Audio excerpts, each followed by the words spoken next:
আলাইকুম দর্শক, আমি আজকে বানাবো শাহী টুকরা। তার জন্য আমি 4 পিস এখানে পাউরুটি নিয়েছি। এখন এটা আমি কেটে নেব। যে আমি এখানে পিঁড়ির উপর পাউরুটি পিস নিয়েছি। এখন আমি পাউরুটির সাইডগুলা এভাবে কেটে নেব।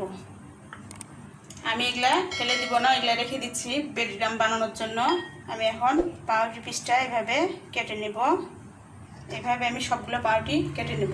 তো দর্শক, আমার শাহী টুকরার পাউরুটিগুলো কাটা হয়ে গেছে। চুলায় আমি একটা প্যান বসে দিয়েছি। এখন আমি চুলাটা অন করব। আমি লো মিডিয়ামে দিব। আমি দিয়ে দিচ্ছি 2 টেবিল চামচ ঘি।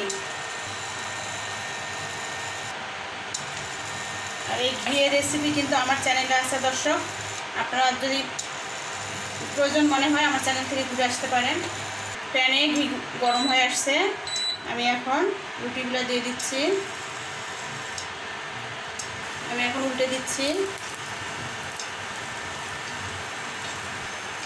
তো দর্শক, আমার পাউরুটিগুলো ভাজা হয়ে গেছে। আমি এরপরে সব পাউরুটিগুলো এভাবে ঘি দিয়ে ভেজে নেব।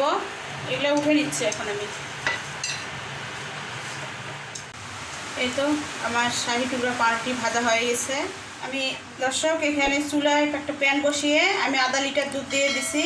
এখন আমি দিব 1/3 কাপ গুঁড়া দুধ দিয়ে আমি এটা ভালো করে একটা হ্যান্ডেলসের সাথে গুটে নেব, তলা পেকে না যায়। আমার গুটানো হয়ে গেছে। আমি এখন চুলা অন করে দিচ্ছি মিডিয়াম হিটে। আমি এটা দুধটাকে ঘন করে নেব। এতে দর্শক, দুধটা ফুটে উঠেছে।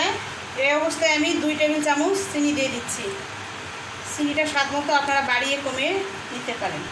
আমি 1 চিমটি লবণ দিয়ে দিচ্ছি। যারা মিষ্টি জিনিসের লবণ খান না তারা বাদ দিতে পারেন। তো দর্শক, ঘন হয়ে আসছে। আমি এটা এখন বন্ধ করে দিব। ঠান্ডা হলে আরও ঘন হয়ে যাবে। আর ঠান্ডা করার পর আমি এটা দিব।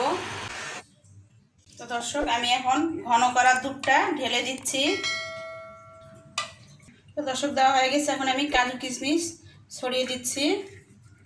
এই তো দর্শক, হয়ে গেছে আমার রেসিপি রেডি। রেসিপিটা যদি আপনাদের ভালো লাগে অবশ্যই আমার চ্যানেলটা সাবস্ক্রাইব করবেন, লাইক দিবেন, কমেন্ট করবেন, শেয়ার করবেন, আমার পাশে থাকবেন। আসসালামু আলাইকুম।